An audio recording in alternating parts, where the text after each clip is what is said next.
I never thought I'd be the guy sitting here writing this out, but here we are. My name's Jake, and I've been with my wife, Emily, for about 8 years now. We met young, easy chemistry, a lot of laughs, and at first I thought she was the one. We tied the knot 3 years ago, and everything seemed fine until it was. Lately, there been little things. Her phone acting weird, her being more distant, lying about where she went or who she texted. Nothing concrete, just this nagging feeling in the back of my mind. You know that gut instinct when you start doubting everything you thought was real? It all started to feel off during our last couple of months. She became bitchy, snapping at me over small things, throwing fits if I didn't do exactly what she wanted.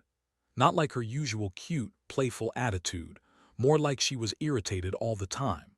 She'd spend hours out of the house, claiming it was work or catching up with friends, but I'd find her phone buzzing with messages at odd hours. I didn't want to jump to conclusions, but something was definitely wrong. I'd catch her glancing at her phone when she thought I wasn't looking, her face tight, her eyes darting. I tried to brush it off, but I couldn't ignore the nagging suspicion that she was hiding something. Things hit a breaking point when she scheduled a massage session for our anniversary. I thought it was sweet, something relaxing, a way for us to unwind. But then I noticed something strange when she was booking it. I was passing through her phone, just trying to see what plans she had, and I saw it. There was an appointment for a healing touch massage, an appointment that seemed normal enough until I saw the name of the therapist. That's when I froze. The name was Marcus. I'd heard of him. He was the tantric massage guy, known for his techniques, let's say. I'd never been interested in that kind of thing, but I'd heard about his reputation. And the messages she had exchanged with him. Damn, they weren't just friendly. They were explicit, full of flirtation, coded in a way that made my stomach turn. My mind spun. I felt like I'd been punched in the gut. How could Emily do this? How could she cheat on me with a guy who specializes in that kind of touch, who's known for his ability to get under your skin in ways I never could? I didn't even know she was seeing him until I saw those messages, and she had the nerve to lie when I confronted her about it. At first, she said it was just a professional thing, a misunderstanding, that Marcus was harmless, that she only went for healing and relaxation, that she didn't do anything inappropriate. Of course, she said I was overreacting.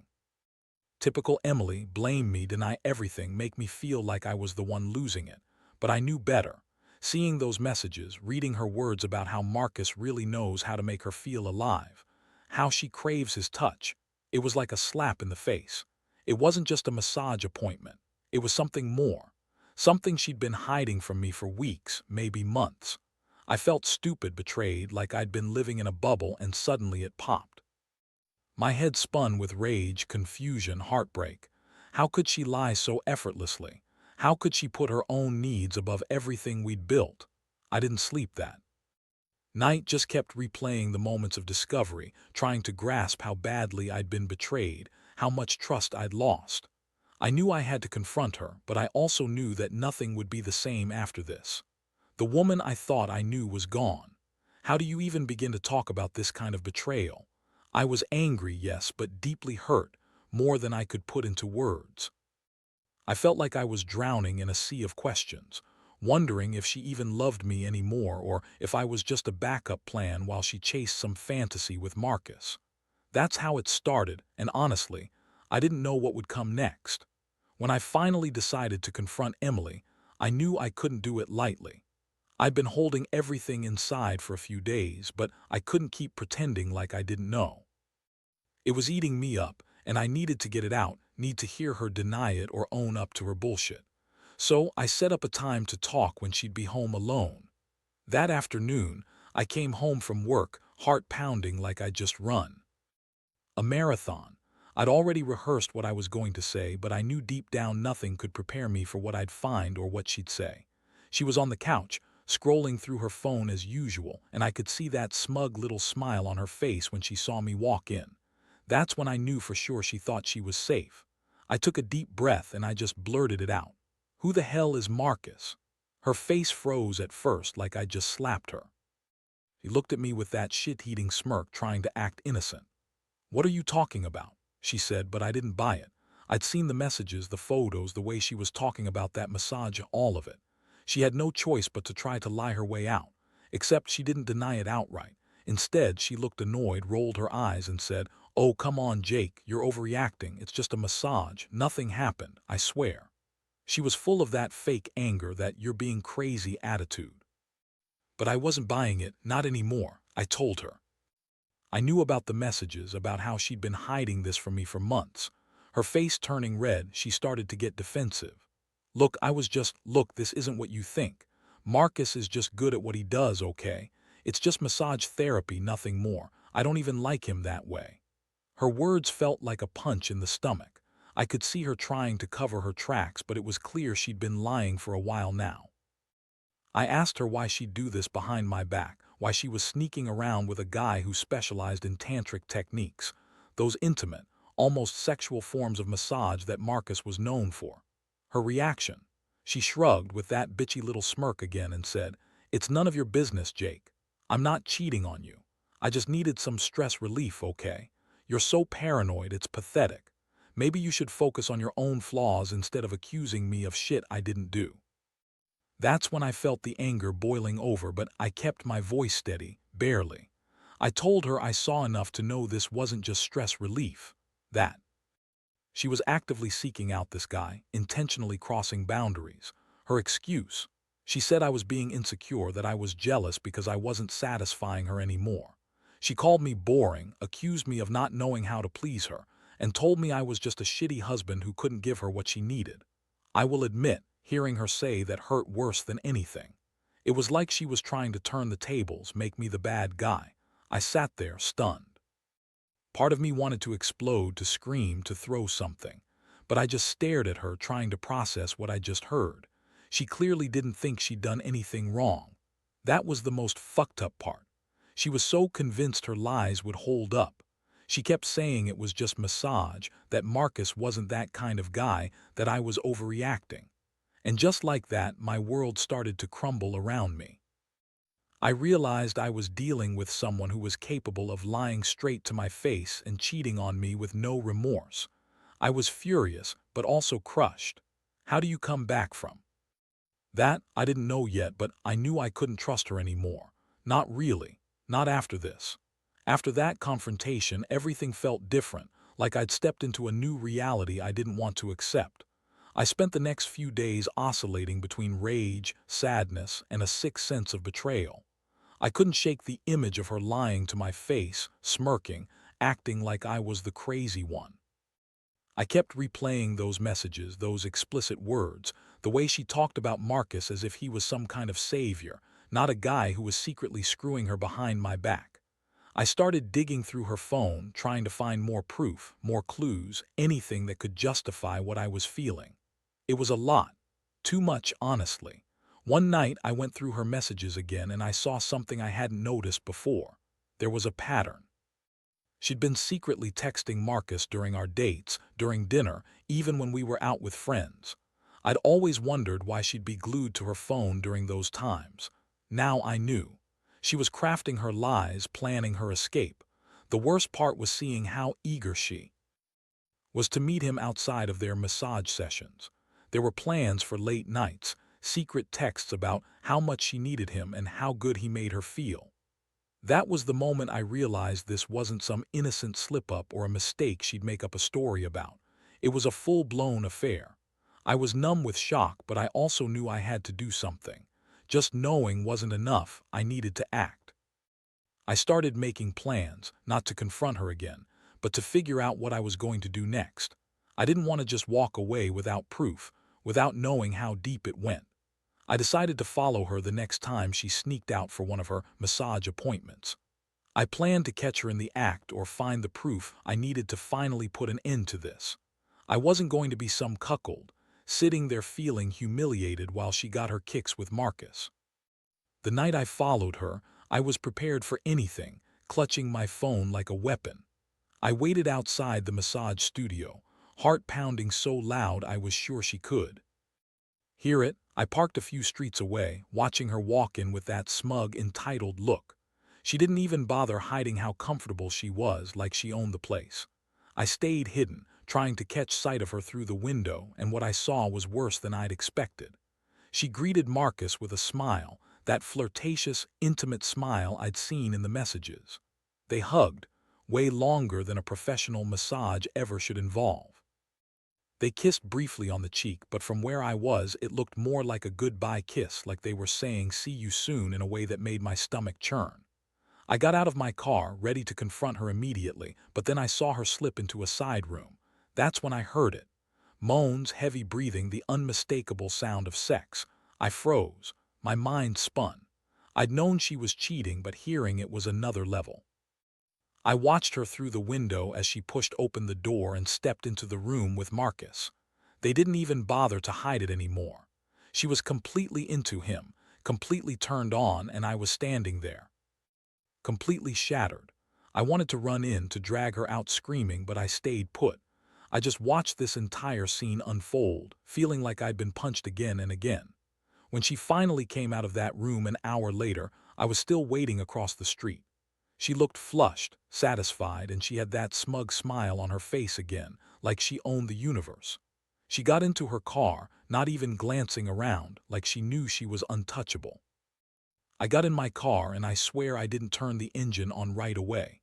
I just sat there, staring at the rearview mirror, trying to process what I just witnessed. My wife, the woman I loved, the woman I thought I knew, was fucking the massage therapist behind my back. I felt sick, betrayed, and honestly furious. I had all the proof I needed now. There was no denying it anymore. The woman I'd married had been cheating on me with a guy who specialized in touching people in ways that made her feel alive, in ways I never could. That night, I went home and just stared at the ceiling, trying to hold back tears or rage or whatever this feeling was. I felt like a fool. All that time I'd trusted her, loved her, tried to build something real, and she'd been planning her escape with Marcus, one secret massage session at a time. I wasn't sure what hurt the most, knowing she cheated or knowing I'd been blind to it for so long. But I was done pretending. From that moment, everything changed. I knew I had to decide what to do next, but I also knew my world would never be the same. The next morning, I woke up feeling like I'd been hit by a truck. My head was pounding and the weight of everything hit me all at once. I kept replaying what I saw the night before, the way she walked into that room with Marcus, the sounds, the look in her eyes. I couldn't believe I had been so blind, so naive. For years, I'd trusted her, built a life with her, and now it all seemed like a lie. The betrayal cut deep, and I knew I couldn't pretend anymore. But what do you do when the woman you love has turned into someone you barely recognize? I spent the rest of that day doing nothing but obsessively thinking about my options. Part of me wanted to just leave, pack my bags, and walk out without looking back. Another part, the stubborn part, wanted to confront her again, demand answers, and maybe even fight for the marriage. But deep down, I knew things had already crossed a line. There was no going back from that. The trust was shattered. The woman I thought I knew was gone, replaced by this stranger who was capable of lying and cheating so brazenly. I decided I needed a plan, a way to get revenge, not just for myself but for the years of feeling like I'd been played. I knew I wouldn't just leave quietly. That wouldn't feel satisfying. No, I wanted her to see it coming, that she couldn't lie her way out of this, that her actions had consequences. I also knew I had to be smart about it. I couldn't just blow everything up without a plan. So I started collecting everything I had, screenshots of those messages, photos from that night outside the massage place, some receipts from her phone bill that showed late-night activity. I wanted to be prepared, but I also wanted to hit her where it hurt most. I remembered how she always loved to mock my insecurities, how she'd call me boring or not enough. I realized that maybe I could use her own words and actions against her. If she thought I was some fool, oblivious and weak, I could turn that around. I decided I'd confront her again, but this time with proof, with the truth laid bare, and a plan to make her regret everything. I knew she'd deny, lie, try to manipulate her way out of it, but I was ready. This wasn't just about catching her cheating. It was about making her see that I wasn't a fool, that I wasn't going to be taken for granted anymore. That evening, I waited for her to come home. I wanted her to think I didn't know what she'd been up to. I cooked dinner, played it cool, but inside I was boiling. When she finally walked in with that fake innocent look, I looked her straight in the eyes and said, "We need to talk." About Marcus, about what happened last night. Her face flickered with that same smug expression. She thought she could just brush it off, act like everything was normal. But I was done playing that game. I pulled out my phone, showed her the incriminating pictures, the messages, the proof I'd collected. Her face drained of color and she started to stammer, trying to come up with some excuse. I watched her try to lie again, told her I wasn't interested in her bullshit, that I knew everything, how she'd been sneaking around, how she'd been lying, how she'd been unfaithful with Marcus. Her reaction. She threw her hands up, got defensive, and said, "You're overreacting, Jake. It's not that serious." She tried to deny it, to minimize it, but I wasn't buying her bullshit anymore. I told her, "It is that serious. You've been cheating on me with Marcus and you think you can just lie your way out of it. Well, I'm done. I want a divorce." The words felt heavy in my mouth and her reaction was even worse. She snapped, calling me crazy, accusing me of being obsessed, claiming I was just jealous. She said she was doing this for herself, that I was too boring, too controlling, that I'd driven her to this, that I didn't deserve her. Seeing her act so entitled, so dismissive, made me realize just how little she cared about what she'd done. It wasn't remorse, it was defiance. That's when I knew I had to follow through. I told her I was serious, no more excuses, no more lies. This was the end of the line. That night I stayed up, staring at the ceiling, feeling a mix of relief and heartbreak. I knew I'd made the right choice, but the pain of betrayal still stung. I'd lost the woman I loved, the woman I'd promised to spend my life with. I wondered how I'd ever trust again, or if I ever could. But one thing was clear, I was done being a victim. I was going to rebuild my life, even if it meant starting over from scratch. And I'd learned from this. Never ignore the warning signs. Never think that the person you love is invincible to temptation or betrayal. Because once the trust is broken, everything changes. The days that followed were a blur. I moved out of the house, not because I wanted to punish her, but because I couldn't stand to see her or hear her anymore. The place where we'd built a life felt like a ghost town, empty, cold, hollow.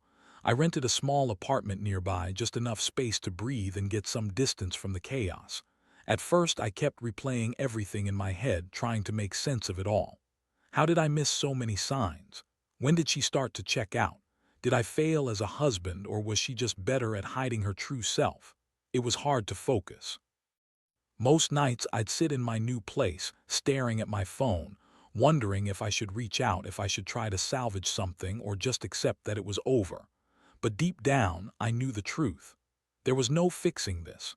She had made her choice, and I had to face the reality that I was no longer her priority. That realization stung worse than the betrayal itself. It made me angry, yes, but also incredibly sad. Like I'd lost the woman I thought I knew, and I was left holding the pieces of a shattered life. In the process of healing, I started to get honest with myself. I realized I'd been codependent, maybe even naive, believing that love alone could fix everything. But love isn't enough when trust is broken, when someone you care about has been hiding such a huge part of their life from you. I also learned that I'd been holding on to a dream, a version of us that no longer existed. That realization was painful, but necessary.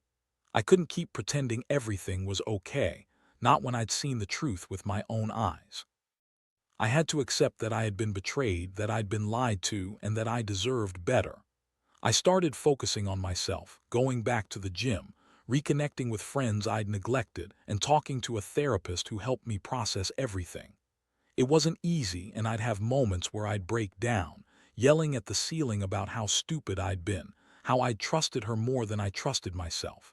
But slowly, I felt the weight lifting. I realized I didn't need her validation or her false apologies. What I needed was to rebuild my sense of self, to learn how to love myself again after someone I loved so deeply turned out to be a total fraud.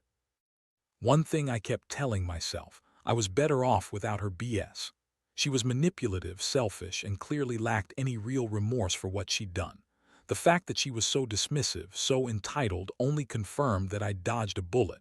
I didn't want to be with someone who saw me as nothing more than a fool, someone to lie to and betray at will. Yeah, it hurt like hell. I still get angry sometimes. but I know I'll come out of this stronger. I have to. Looking back, I realize I learned a lot from this mess. Trust is fragile, and once it's gone, it's nearly impossible to get back. But I also learned that I'm capable of surviving the worst kind of betrayal, that I can stand up, face my pain, and choose to move forward instead of drowning in it. I'm not the same person I was when I started this journey, but I think I'm closer to finding out who I really am, a guy who's been knocked down but refuses to stay down. I don't know what the future holds, but I do know one thing. I'm done putting my happiness last, and I'll never let someone's betrayal define me again. Now, looking back, I realize that the hardest part wasn't finding out she'd cheated or even seeing her with Marcus. It was the feeling of losing everything I thought we had. The sense of betrayal ran so deep I wondered if I'd ever trust anyone again. But in time, I learned to forgive myself for trusting her so blindly, and to forgive her for not being the woman I thought she was. It took months of soul-searching, but I finally reached a point where I could breathe again without feeling trapped by the past.